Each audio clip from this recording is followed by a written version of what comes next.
Okay, now we're going to talk about Mercury. We just walked over to this summer solstice alignment, and in 2016, the summer solstice alignment which is a platform, and there's a bunch of equipment for haying the field over there right now, so we're just going to let it be. The light is better here, and it feels like we should be here in the winter solstice doorway, but I did ceremony on the summer solstice platform site, which has a perfect alignment east, where the sun rises on that morning of summer solstice. So any of you in South Woodstock who want to come here on the morning of summer solstice, go over to the hay equipment and find the stone platform and stand there and look east, and you'll see a series of stones that line up to the top of the field, and the top has a crystal which makes an alignment with our volcano, Mount Ascutney.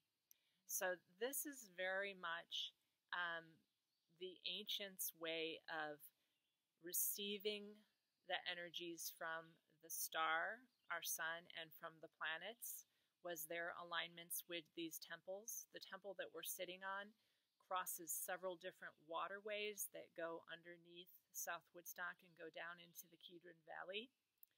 And the energy up here is like otherworldly. It feels like you're kind of in a different dimension. And there are guardians and gatekeepers here. Know that all of us are guardians and gatekeepers and have descended down through the dimensions to hold the energy for the highest expression that Gaia could have. Now what we're going to talk about is the cycle that each of the planets makes through the signs. So I'm going to backtrack just a little bit to the moon.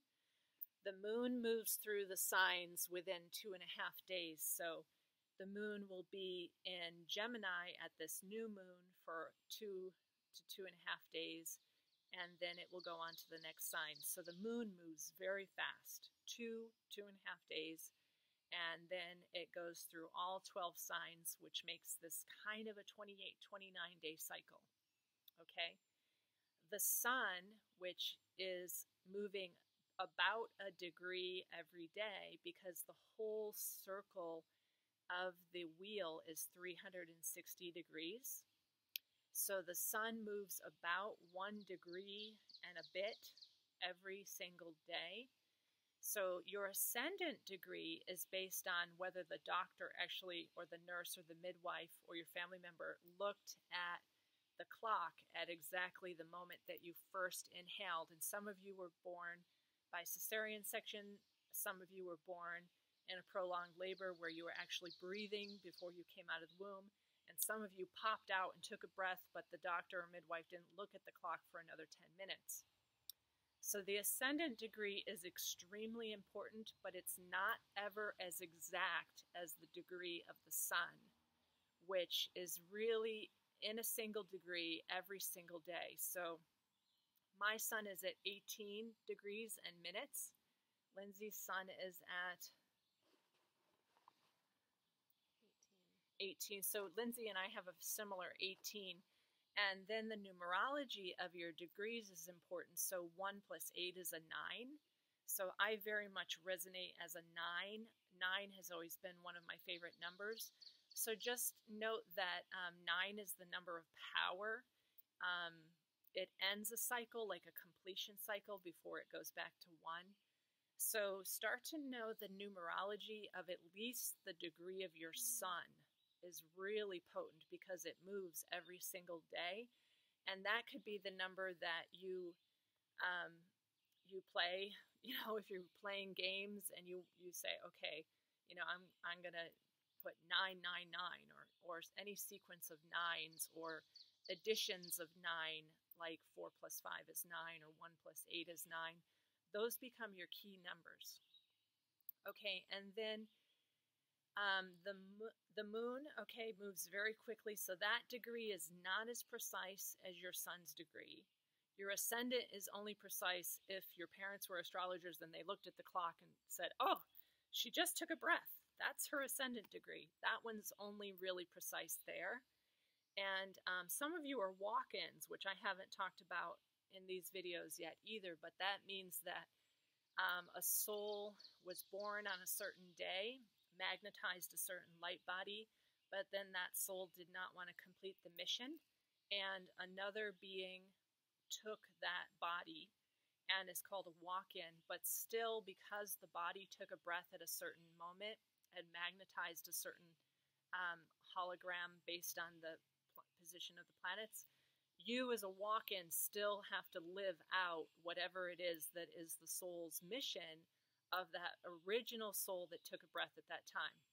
So remember, walk-ins do not get out of astrology. They still have to do what the chart is of that magnetized body, because that body is having an experience as much as the soul is having an experience inside that body.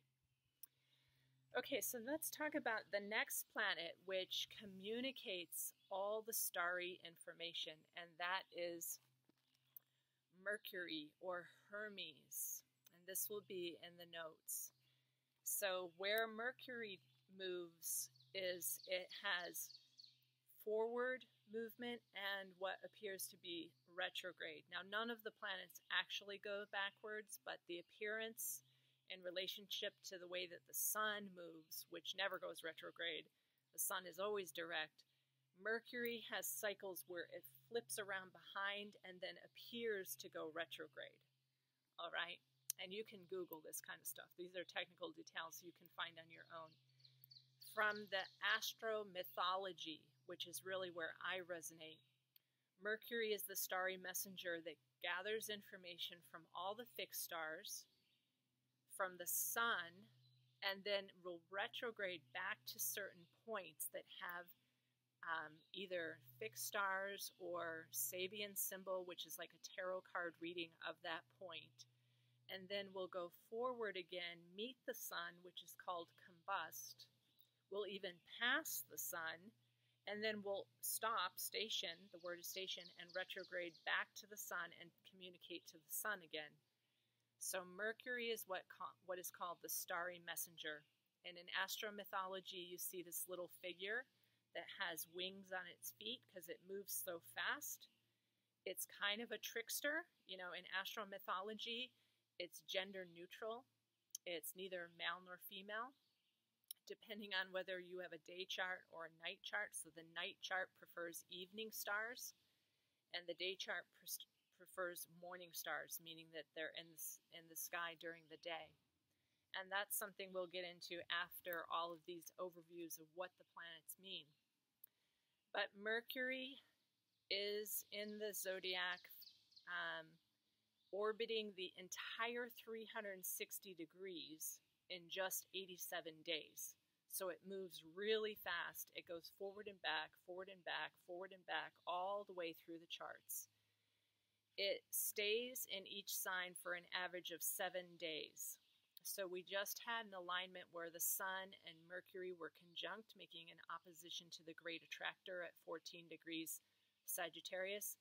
And so the starry messenger was talking to the sun and making an opposition to the great attractor.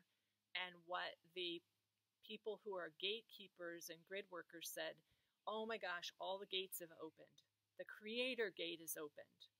Well, the creator gate is open because the sun and Mercury made an opposition, like the full light of awareness, to the galactic plane, where a giant, seemingly black hole body of nothingness called the great attractor was making an opposition to our sun and Mercury. So that becomes a very important day. And the gatekeepers and grid workers will be going, okay, set your intentions, be a conduit for the ascension, receive these codes coming in. So it's all astrological, and you can either feel it or you can figure it, which you can watch on planetwatcher.com. Any of those, current astrological programs that show you where the planets are right now, and see where is Mercury today, and start to follow how fast Mercury moves. So now I'm just going to read to you what I've written. The star of Hermes, Mercury, is the ruler of Virgo and Gemini. So Mercury is very strong in Virgo, where all the details are there. The organization is there. The perfection is there. So Mercury in Virgo can give you a lot of detail-oriented perfection. Mercury in Gemini gives you a very intelligent, curious mind of the twin, where two brains with Mercury make you super fast in your figuring of things, like you know stuff before everyone else does because Mercury is in its own house, which is called the domicile lord. So again, in Virgo and in Gemini. The planets hold a role in the astrological cosmos as mediators between the divine and the terrestrials. Basically, that means like when you're a visitor to planet Earth, those planets are always mediating between you and Source, the information that's coming from Source, which I just spoke about when it made an opposition to the Great Attractor. Mercury transmits the intelligence of our star, Sol, Solaris, Surya, whatever you want to call our star. There's a lot of names. Helios, the sun god Apollo, many different names are associated with our star. Mercury stays an average of 7 days in each sign and orbits the entire zodiac in 87 days. From our position on Gaia, Mercury appears to move forward. Backward, which is called retrograde, seems to slow down tremendously, again, just because of perspective, and also stand still, which is called a station. And then it will start to move quickly again.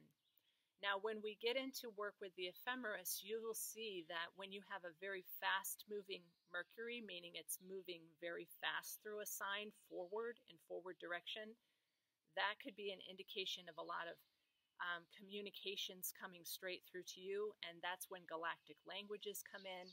People who have very strong forward, fast-moving Mercuries are speaking a lot of star languages because that starry messenger is at top speed, and that's when it's very strong. It is contacting the planets of our solar system and fixed stars, and often is considered the great communicator. Mercury rules the mind, intellect, speech, writing, mental flexibility, analytical and logical thoughts, and multiple languages. So people who have very strong Mercuries can often speak several different languages, both earthly languages and star languages. In charts with Mercury retrograde, or in what's called a cadent house, like the 8th house or the 12th house, meaning they're not configured to the ascendant, the 8th house and 12th house are not configured to the ascendant, Mercury slows down in its ability to really bring through those mental processes. So for instance, Claude has Mercury in the 8th house. He was one of those kids who just could not follow along at school. He was always behind. He had no idea what was going on. He was very dreamy and working in the dimensions. He could not prepare for tests. All those mercurial, analytical, writing skills. His mother was often helping him write his papers to get through college. So Mercury in what's called a cadent house slows down Mercury's forward, writing, speech abilities.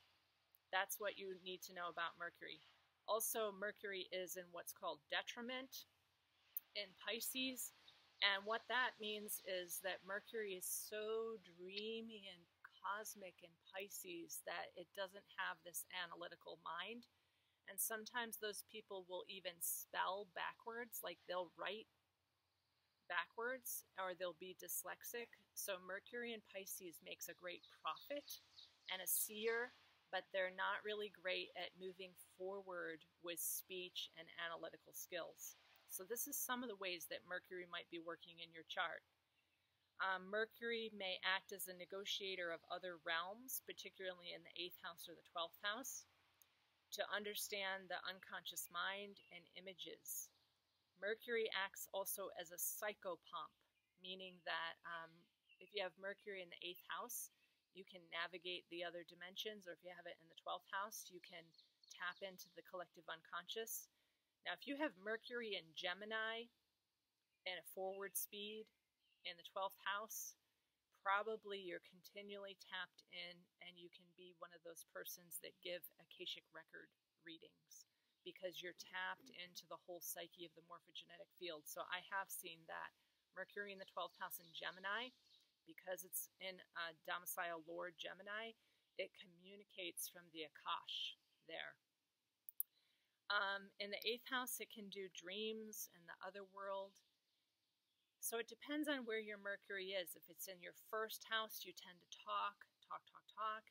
For me, it's in my 4th house, conjunct my moon exactly. So conjunct the moon means that I have almost a photographic memory. If I feel it and I see it once, like I can remember that. That's why I'm a really good astrologer, because I can remember and record in my physical body. When I see your charts, I actually see them in my head as a record with Mercury conjunct moon and how I feel about the chart. Okay, and Mercury rules the nervous system and speech centers. So if Mercury is in any kind of like retrograde, detriment, cadent house, and you have speech impediments, that's where you're going to see that. The sense of hearing, the dexterity of the fingers. Great musicians have fantastic Mercuries where their fingers move super fast.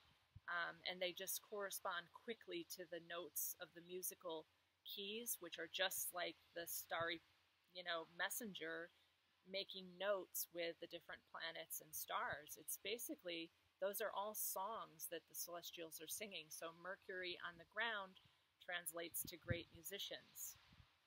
It is hearing, dexterity of fingers, the color blue, the metal copper. So if Mercury's not doing all that fab in your chart, get yourself some copper. Copper rods for tuning and discerning information would be a way that your Mercury could be helped to discern information. The day of the week is Wednesday, and Mercury is described as, Wednesday in French is Miracules. Is that what it is, huh? Spanish. I don't know. It's Miracules. Okay. And Monday is Lunas. I wanted to tell you that. So those of you who I only speak astro language, but those of you who speak other languages, you know that Wednesday is Mercury's day. Okay? It's described as the gleaming, glittering, glistening one. It can make great orators, people who speak really well, scribes who can write information or channel information through writing, astrologers, prophets, diviners, dream interpreters. It's the patron of writing, and its goal is to collect and distribute knowledge. I also have mediating, so kind of mediating knowledge of the stars, a search for new perceptions and paths.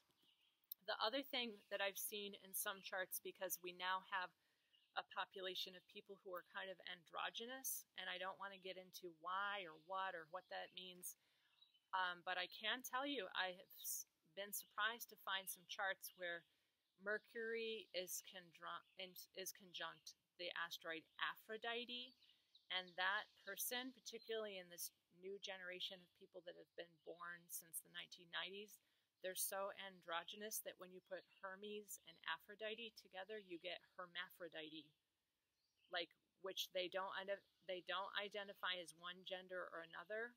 And again, I can't get into whether I'm beyond duality, so it's not like this is good, this is not good. I have no idea. All I can say is that I'm seeing it in more charts with Hermes, Mercury conjunct a asteroid named Aphrodite, and you get Hermaphrodite. This is like a gender-neutral population that's kind of coming in. And it's not that they're for or against their masculinity or femininity. It's just that they identify as both. They've merged. And, once we're beyond the 7th dimension, we're both anyways. You're both male and female because you've merged the two dualities of gender. So you might see that in charts. And again, your job is not to direct anybody's will in their chart.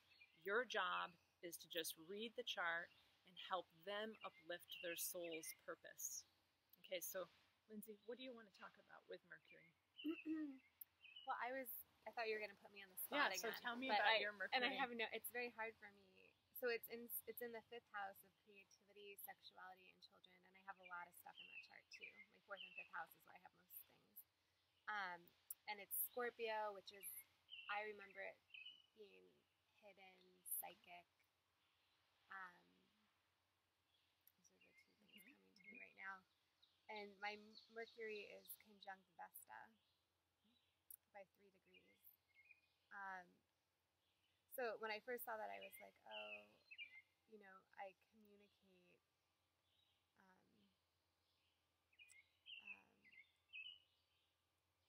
the sacred fire of the mystic heart of the goddess. The mystic heart of the goddess. It's a handful. I felt it, but I couldn't say it, which is funny. But I feel like I don't communicate that verbally.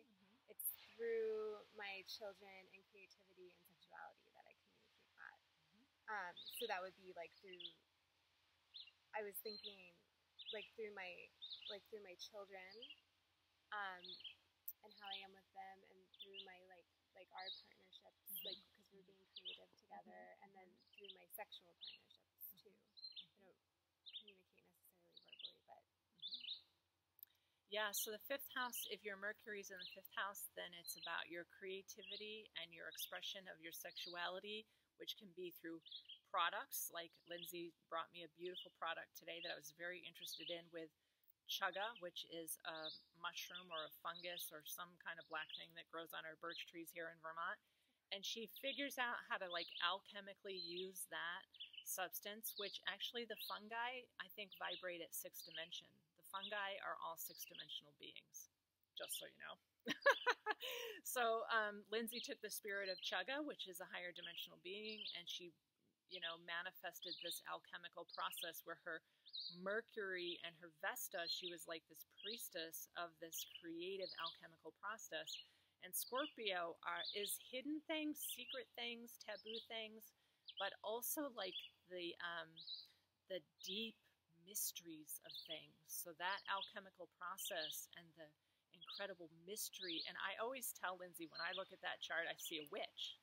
And witch is one of those words that's like been so like ruined, but witch meant wisdom or wise one of the mother lore of the earth. So when I see Vesta and Mercury together in Scorpio in the fifth house of creativity, I see this like ancient feminine keeper of the mystic heart of the goddess, but who is communicating these creative plant energies alchemically and then giving them to her community.